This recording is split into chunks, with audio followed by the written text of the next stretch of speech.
যে ছেলেটি মারা গেছে বরঞ্চ তার সাথে হয়তো যুবদলের সম্পর্ক আছে, কিন্তু যে খুন করছে বা যে হত্যা করছে তাকে তো অন্য জায়গা থেকে, আমরা যেটা খবর পেয়েছি, অন্য জায়গা থেকে নিয়ে আসা হয়েছে। তাকে তাকে ধরা হচ্ছে না, ধরা হলো অন্যদেরকে অ্যারেস্ট করা হলো, তাকে ধরা হচ্ছে না, কি তাকে আসামিও পর্যন্ত বোধহয় করা হয়নি এখন পর্যন্ত। কেন হয়নি, কেন ধরা হচ্ছে না? আমাদের পক্ষ থেকে তো একবারও বলা হয়নি যে তমুককে ধরা যাবে না, অমুককে ধরা যাবে, একবারও তো এই কথাটি বলা হয়নি। আমরা বরাবর বলে দিচ্ছি, একটু আগে যেটি আপনাদের সামনে বলেছি, বরাবর আমরা বলেছি অন্যায়কারী আইনের দৃষ্টিতে তার বিচার হবে। দলের সাথে তার কি সম্পর্ক, কিচ্ছু যায় আসে না তাতে। তাকে দল কোন রকম প্রশ্রয় দিবে না। কেউ যদি কোনো অন্যায় করে থাকে, তাহলে প্রশাসন ধরছে না কেন তাকে? আমাদের এখানে রিজভী আহমেদ সাহেব পরিষ্কার বলেছেন, দলীয় অবস্থান থেকে আমাদের যা যা করা প্রয়োজন আমরা প্রত্যেকটি যেটি যেটি জেনেছি, তদন্তের পরে যাদের যাদের সম্পর্কে প্রমাণিত হয়েছে অভিযোগ, আমরা আমাদের দলীয় অবস্থান থেকে তাদের বিরুদ্ধে ব্যবস্থা গ্রহণ করেছি। আইন শৃঙ্খলা বাহিনী কেন তাহলে বসে আছে? আইন শৃঙ্খলা বাহিনীকে চালায় কে? বিএনপি তো চালায় না, চালাচ্ছে তো সরকার। তাহলে সরকার কেন ব্যবস্থা নিচ্ছে না তাদের বিরুদ্ধে? সেটি দলেরই হোক বা সেটি অন্য কোনো লোকই হোক, কেন ব্যবস্থা নিচ্ছে না? প্রিয় উপস্থিতিবৃন্দ, দেখুন, একটু আগে আপনাদের সামনে আমি তুলে ধরেছি বিএনপির প্রত্যেকটি, আমাদের যারা শহীদ হয়েছে সহকর্মীরা, তারা দেশকে যেমন দেখতে চেয়েছে তার উপরে ভিত্তি করে আমরা প্রত্যেকটি বিষয়ে পরিকল্পনা গ্রহণ করেছি। কিন্তু একটি শব্দ প্রায় বক্তব্যের উঠে আসে, ষড়যন্ত্র। যা আগে বলেছিলাম 8 মাস 7 মাস আগে, তা এখনো বলছি। শুধু আমি একা বলছি না, যারা বিবেকবান সচেতন মানুষ, দেশপ্রেমিক মানুষ, প্রত্যেকটি মানুষ বলছেন এই কথাটা। নতুন করে ষড়যন্ত্র আবার শুরু হয়েছে। একটু আগে আমি বলেছি বিএনপি তার অভিজ্ঞতার আলোকে বলেছে সংস্কার কোনটি উচিত হবে কোনটি উচিত হবে না বা কি মতামত, কারণ বিএনপি দায়িত্ববোধ থেকে বলেছে।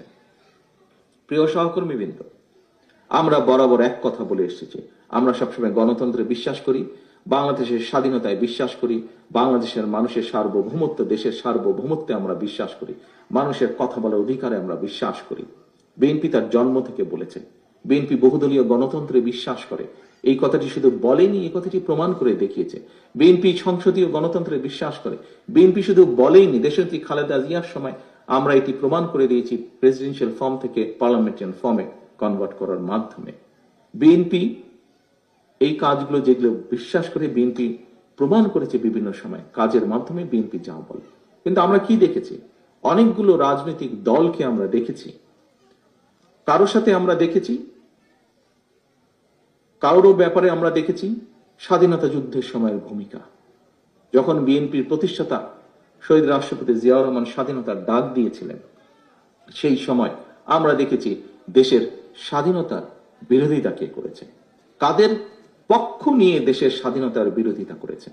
আবার আমরা দেখেছি কোন কোন রাজনৈতিক দলের সদস্য এই দেশের মানুষকে যুদ্ধের ডাক দেয়নি, বরং ডাক দেওয়ার দায়িত্ব তাদের ছিল, কিন্তু ডাক না দিয়ে আমরা দেখেছি সবাই মিলে গিয়ে কোন একটি দেশে লুকিয়েছিল বা আশ্রয় নিয়েছিল। কে ছিল এই দেশে? এই দেশের জনগণ ছিল। এই দেশের মুক্তিযোদ্ধারা এই দেশে ছিলেন, এই দেশের জনগণ এই দেশে ছিল। এবং সেই মুক্তিযোদ্ধাদেরকে, যারা মুক্তিযুদ্ধ করেছেন, তারা বিভিন্ন সেক্টর কমান্ডারের অধীনে মুক্তিযুদ্ধ করেছেন।